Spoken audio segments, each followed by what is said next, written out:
राधे राधे साथियों। राधे राधे साथियों, कैसे हैं आप सभी लोग। आशा करता हूँ आप सभी लोग मस्त होंगे, स्वस्थ होंगे। आपके अपने परिवार जंगी एग्जाम पर मैं सचिन आपका स्वागत करता हूँ। आज के सेशन में जो हम लोग बात करने वाले हैं वो बात करने वाले हैं एलसीएम एंड एचसीएफ की। और एलसीएम एंड एचसीएफ का हर एक बेसिक कॉन्सेप्ट जो आपको परेशान करता है, जिसको लगता है कि आप इसको नहीं कर पाते हैं, वो हाल हम लोग इस सेशन में डिस्कस करने वाले हैं। तो आप सबसे पहले तो आप इस चैनल को सब्सक्राइब कर लें, अगर आपने अभी तक सब्सक्राइब नहीं किया है। आप बेल आइकन को प्रेस कर लें, जिससे इसी तरीके के हर कॉन्सेप्चुअल वीडियो आप तक पहुंचती रहे और आपके लिए हेल्पफुल बनी रहे और आप हर एग्जाम के लिए यूजफुल हर क्वेश्चन को कर सकें। ठीक है, आज के सेशन में हम लोग बात करने वाले हैं एलसीएम एंड एचसीएफ की, और ये बेसिक कॉन्सेप्ट रहने वाला है। तो शुरुआत करते हैं आज का सेशन। देखो, अगर मैं बात करूं एलसीएम एंड एचसीएफ की, अगर मैं एलसीएम की बात करूं तो एलसीएम बोला जाता है lowest common multiple. Lowest common multiple, जिसे हिंदी में बोलते हैं हम लोग लासा। क्या बोलते हैं? लासा, यानी लोएस्ट कॉमन मल्टीपल। ठीक है, कहने का मतलब ये हुआ कि दो संख्याओं का जो लोएस्ट कॉमन मल्टीपल होगा उसे हम एलसीएम बोलते हैं। अंडरस्टूड? इतनी बात समझ में आ रही होगी कि हमारे पास जो एलसीएम होता है वो लोएस्ट कॉमन मल्टीपल होता है। यानी जैसे अगर मैंने बात की 2 और 4 का हमें एलसीएम निकालना है, ठीक है, तो 2 का मल्टीपल्स करो। 2 का मल्टीपल क्या होता है? 1 मिनट रुकना भाई। अगर मैं 2 के मल्टीपल की बात करूँ तो 2 का मल्टीपल क्या होता है? एक तो 2 हो गया, एक 4 हो गया, एक 6 हो गया, यानी 2 के मल्टीपल्स हो गए। 4 का मल्टीपल क्या हो गया? 8 हो गया। एक तो 4 हो गया, एक 8 हो गया। तो लोएस्ट कॉमन मल्टीपल दोनों में क्या मिल रहा है? हमें 4 मिल रहा है। 4 मिल रहा है कि नहीं मिल रहा है? सबसे पहले तो इन दोनों का एलसीएम क्या होगा? यही होगा। ठीक है, बेसिकली आज इसी कॉन्सेप्ट पे हम लोग बात करने वाले हैं।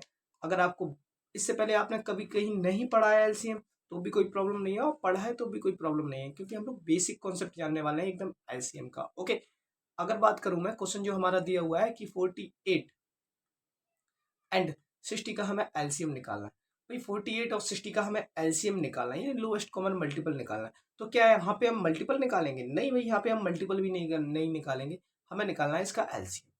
तो एलसीएम का मतलब होता है, एक तो हम प्राइम फैक्टर के तरीके से इसको निकाल सकते हैं। 48/60 किया हमने, और इसको हम 2 से डिवाइड करेंगे, 24 आ जाना है, और यहाँ पे आ जाना है 30। इस तरीके से हम करते हुए चलेंगे तो हमारे पास ये इसका एलसीएम आ जाना है। भाई हमारे पास अभी भी ये 2 से डिवाइड हो रहा है 6, 15। अब देखो किससे डिवाइड हो रहा है, अब हो रहा है 3 और 15, और ये 3 से, और फिर उसके बाद 5 से। तो जो मेरे पास लोएस्ट कॉमन मल्टीपल आया वो ये आ गए। इनका सबका मल्टीपल करेंगे तो हमारे पास लोएस्ट कॉमन मल्टीपल हो जाएगा। लेकिन ये होता है प्राइम फैक्टर। इसके इसे हम बोलते हैं प्राइम फैक्टर मेथड। इसको भी हम यूज कर सकते हैं निकालने के लिए, लेकिन आज के सेशन में जो हम लोग बात करने वाले हैं वो इसके बारे में बात नहीं करेंगे। आज हम लोग कुछ नया सा सीखने वाले हैं, क्योंकि आप जुड़े हुए हैं अपने यूट्यूब चैनल जंग ई एग्जाम्स के साथ, और यहाँ पे कुछ ना कुछ नया ही होता है।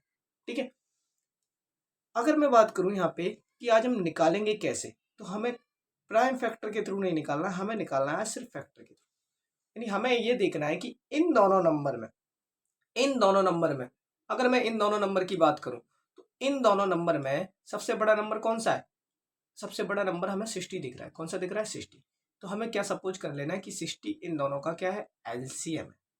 60 मैंने सपोज कर लिया कि इन दोनों नंबर का क्या है? एलसीएम। भाई 60 के हमने किए फैक्टर। ऐसे फैक्टर करने हैं जो हमारे पास क्या हो, दोनों के बीच में कोई कॉमन फैक्टर ना हो, यानी हमारे पास दोनों के बीच में कोई भी कॉमन फैक्टर ना हो। ठीक, जैसे मैंने कर लिए भाई। अगर मैं 60 के करूंगा तो मेरे पास आ रहा है कितना? देखो, एक तो आ गया मेरे पास, चलो मैं कर लेता हूँ। एक आ गया मेरे पास 12, एक आ गया 5। ओके, 12×5 = 60, दोनों के बीच में कोई भी कॉमन फैक्टर नहीं। देखो, अगर मैं 48 के फैक्टर करूं तो 48, देखो इसमें बनना है कि नहीं बनना है? 48 में सिर्फ 12 बनना है। अगर मैं 2 का और मल्टीपल कर देता हूं तो ये 48 बन जाएगा। तो इसमें हमें कितने का मल्टीपल और करना है? 2 का। तो हमें 60 में कितने का और करना है? 2 का। तो ये 48 बन जाएगा कि नहीं बन जाएगा? और ये तो खत्म हो जाएगा। तो 62 जो क्या होता है? 120। तो इन दोनों का जो एलसीएम आ गया वो कितना आया हुआ है? 120। क्या ये आया हुआ है? नहीं भाई, क्योंकि 12×2 = 24 होता है। 2 का और मल्टीपल करना पड़ेगा, तो हमारे पास कितना आ जाना है? 240। तो इनका फाइनल एलसीएम जो आया हुआ है वो कितना आ गया? 240 एलसीएम आया हुआ है। समझ में आया? नहीं आया भाई? चलो एक बार फिर कोशिश करते हैं दोबारा से समझाने की, समझने की कोशिश करना है क्या होता है, कैसे होता है। देखो मैंने तुमसे ये कहा कि तुम्हारे पास एक नंबर है 48, एक नंबर है 60। अगर मेरे पास एक 40 है, एक 60 है, इन दोनों का हमें एलसीएम निकालना है, तो हमें सबसे बड़े वाले नंबर का एलसीएम सपोज कर लेना। मैंने सपोज कर लिया ये एक एलसीएम है। ओके, अब इसके कर लो फैक्टर। जब इसके मैंने फैक्टर किए तो मेरे पास पता है 12 पंचे 60 होता है। ठीक है, अब देखो इसको छोड़ दो, इसके अलावा जितने नंबर है उनमें देखो 48। क्या इसमें 48 बन सकता है? 12 12 आ रहा है, 5 आ रहा है, यानी अगर हम इसमें 4 का मल्टीपल और करें तो 48 बन जाएगा कि नहीं बन जाएगा? अगर मैं इसमें 4 का मल्टीपल करूं तो 48 बन जाएगा। तो हम 60 में 4 का और मल्टीपल कर दें, जिससे हमारे 4 का और मल्टीपल कर दें, जिससे हमारे पास क्या बन जाना है? 48। 6 चौको 24, यानी 240 इसका एलसीएम। समझ में आया? और ये भी कट गया। यानी कहने का मतलब ये हुआ, इसके फैक्टर 60 के फैक्टर में अगर मिल जाते हैं तो वो कंप्लीटली तुम्हारे पास एलसीएम आ जाता है। ओके, तो इसका आंसर कितना आ गया? 240। सेकंड क्वेश्चन में देखते हैं हम लोग। सेकंड क्वेश्चन कह रहा है 24, 36, 40। हमें इनका निकालना है। अभी हमारे पास दो नंबर थे, सिर्फ दो थे कि नहीं थे? अब हमारे पास आ गए 3 नंबर। क्या 3 नंबर में भी वही रूल चलेगा? बिल्कुल चलेगा भाई। तीनों नंबर में देखो बड़ा नंबर कौन सा है, तो बड़ा नंबर है मेरे पास 40। तो हमने सपोज क्या कर लिया, एलसीएम जो हमारे पास है वो 40 है। 40 के मैंने फैक्टर किए, 40 के मैंने फैक्टर किए तो 5 इंटू 8 होता है, 8 पंच 40 होता है। ठीक है, हमें दो किसी भी दो पार्ट में से तोड़ लेना है जिसका अदर फैक्टर ना हो सके। ठीक है, यानी को प्राइम है तुम्हारे पास। 5 और 8 हो गए। अब तुम देखो, इसको तो छोड़ दो, अब बचा हुआ 36। क्या 36 इसमें बनना है कि नहीं बनना है? 36 अगर 8 में हम 4 का मल्टीपल कर दें तो मेरे पास 36 बन जाना है। बन जाना कि नहीं बन जाना? सॉरी, 8 में 4 का नहीं, मेरे पास हो गया 8 चौको 32 होता है। नहीं नहीं नहीं, ये गलत हो जाएगा, थोड़ा सा रुकना है 1 मिनट। 8 पंच 40, अगर मेरे को 36 बनाना है, ठीक है, तो हमारे पास 36 कैसे बनेगा? 36 में हमें दिख रहा है कितना आता है, देखो 9 और 4 आता है। और 4 तो इसमें दिख रहा है लेकिन 9 नहीं दिख रहा है, तो 9 का मल्टीपल इसमें कर दो। 9 का अगर मैं इसमें मल्टीपल करूं तो 36 बन जाना कि नहीं बन जाना? अगर मैं 24 की बात करूं तो 12 इंटू 2, या फिर 4 इंटू 6, या फिर 8 इंटू 3। तो 8 तो इसमें नजर आ रहा है और 3 इसमें नजर आ रहा है, तो मेरे पास ये 24 तो ऑलरेडी प्रेजेंट है यहाँ पे। जब ये ऑलरेडी प्रेजेंट है तो हमें कुछ करना ही नहीं है, तो 4 9 जा क्या होता है? 36, यानी 360 इसका एलसीएम आ गया। ओके, समझ में आया? देखो हम प्राइम फैक्टर से कर सकते हैं, लेकिन हमें आज करना नहीं है, क्योंकि आज हम कुछ नया सीखने वाले हैं और आज हम सीख रहे हैं फैक्टर के थ्रू निकालने। ठीक है, प्राइम फैक्टर से हम निकाल सकते हैं पर हमें निकालना नहीं है। तो इसका आंसर क्या आ गया भाई? 4 9 36, यानी 360। इसका सही आंसर 360 हो। ओके, चलो अगले वाले सेशन की अगर मैं बात करूं तो अगला वाला सेशन जो क्वेश्चन रहने वाला है वो देख लो क्या है। अगला वाला क्वेश्चन क्या है? कह रहा है कि 15, 30 और 90। 15, 30 और 90 का तुम्हें क्या निकालना है? एलसीएम। 15, 30 और 90 का तुम्हें एलसीएम निकालना है, तो कैसे निकालोगे? तो सेम वही चीज है कि हमारे पास जो बड़ा नंबर है उसे सपोज कर लो एलसीएम। ठीक है, और तुम्हारे पास क्या होता है, अगर मैं इसका करूं तो मेरे पास क्या होगा? देखो अगर मैं इसे सॉल्व करूं तो मेरे पास 2 45 हो गया कि नहीं हो गया? 45 दूनी नंबर, दोनों को प्राइम नंबर है, हो जाएगा बिल्कुल, कोई प्रॉब्लम नहीं है। क्या ये 15 इसमें आ रहा है? बिल्कुल आ रहा है। 45 के अगर मैं फैक्टर करूं तो तुम्हारे पास कितना आ रहा है? 3 इंटू 15, 15 3 45 होता है कि नहीं होता है? तो 15 तो इसमें अवेलेबल है, यानी 15 इसका फैक्टर है। ओके, खत्म। क्या 30 इसमें फैक्टर आ रहा है? बिल्कुल आ रहा है, 15 दूनी 30 आ रहा है। तो इसका एलसीएम कितना आ गया? 90 ही इसका एलसीएम आ गया, यानी हमने कोई अलग से मल्टीपल नहीं करना पड़ा और इसका आंसर कितना आ गया? 90। ठीक है, चलो भाई, एलसीएम आई होप आप लोगों को समझ में आया होगा।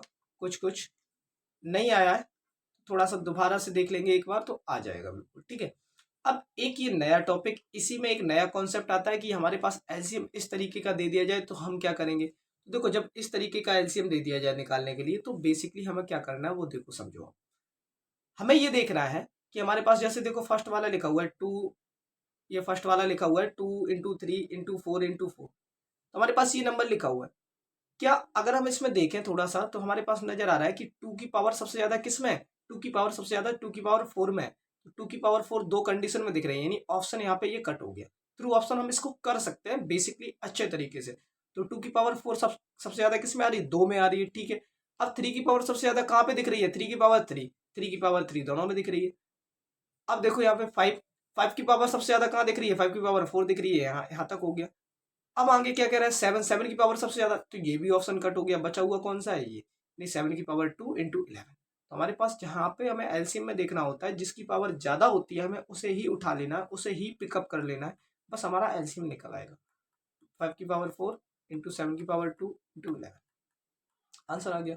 ठीक है, तो ये बहुत सिंपल होता है एकदम बेसिकली तरीके से अगर समझना चाहो तो। अब थोड़ा सा नया कॉन्सेप्ट है, इसको थोड़ा सा समझने की कोशिश करना है कि हम लोग क्या निकालने वाले हैं, एचसीएफ निकालने वाले हैं।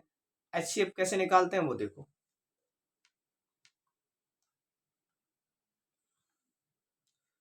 अगर मैं एचसीएफ की बात करूं, एचसीएफ का मतलब होता है हाईएस्ट कॉमन फैक्टर। वहां पे मल्टीपल था, यहाँ पे फैक्टर है, मतलब क्या हो गया देखो, यानी हमें इन तीनों में 1 2 3, इन तीनों में हमें ये देखना है कि सबसे ज्यादा पावर, या अभी तक हमने एलसीएम में क्या देखी थी सबसे ज्यादा पावर, यहाँ पे हमें देखनी है सबसे कम पावर कहाँ है। तो सबसे कम पावर देखो इसमें 2 की पावर 1 दिख रही है मेरे को, यानी एक अकेला 2 दिख रहा है। अब इन तीनों में देखो, इन तीनों में ये देखो, इन तीनों में कि सबसे 3 की पावर सबसे कम कहाँ पे है, 3 की पावर सबसे कम है कि नहीं है, सबसे कम पावर हमें एक ही में दिख रही है, 3 की पावर। ठीक है, अब देखो 5 तीनों में आ रहा है, बिल्कुल आ रहा है, 5 तीनों में आ रहा है, यानी 5 की पावर 2 सबसे कम है। क्या 7 तीनों में आ रहा है, नहीं आ रहा है। जब 7 तीनों में नहीं आ रहा है तो हमारे पास एचसीएफ इतना ही आ गया। कहने का मतलब ये हुआ जो भी नंबर यहाँ आएगा वो दूसरे में भी आएगा और वो तीसरे में भी आएगा। अगर तीनों में वो नंबर आ रहा है तो इसका एचसीएफ वो बनेगा, नहीं तो नहीं बनेगा। ओके, चलो भाई अगला कॉन्सेप्ट देखते हैं। अगला क्या है, देखो यहाँ पे हमें निकालना है 2/3, 3/5 और 4/7 और 9/30, इसका निकालना है क्या, एलसीएम। तो जब हमारे पास इस फ्रैक्शन में हमको एलसीएम निकालने के लिए दे दिया जाए या एचसीएफ निकालने के लिए दे दिया जाए, तो हमसे जो बोला जाता है, जैसे हमसे बोला एलसीएम, तो ऊपर वाले नंबर का हम एलसीएम यानी अंश का हम निकालते हैं, यानी नॉमिनेटर का हम निकालते हैं एलसीएम, और डिनोमिनेटर का क्या निकालते हैं, हम एचसीएफ निकालते हैं। ओके, यानी नॉमिनेटर का हम एलसीएम निकालते हैं और डिनोमिनेटर का हम एचसीएफ निकालते हैं। तो ऊपर का तो हम एलसीएम निकाल सकते हैं बिल्कुल बेसिकली से, 9 4 3 2, यानी हमारे पास 2 आ गया, 3 आ गया, 4 आ गया, 9 आ गया। तो हमारे पास 9 सबसे बड़ा है, 9 को हमने एलसीएम मान लिया। क्या 4 आ रहा था, नहीं आ रहा था, इसमें 4 का मल्टीपल कर दिया, 2 इसमें आ रहा है, 3 आ रहा है, 9 पूजा 36, तो एलसीएम तो 36 आ गया।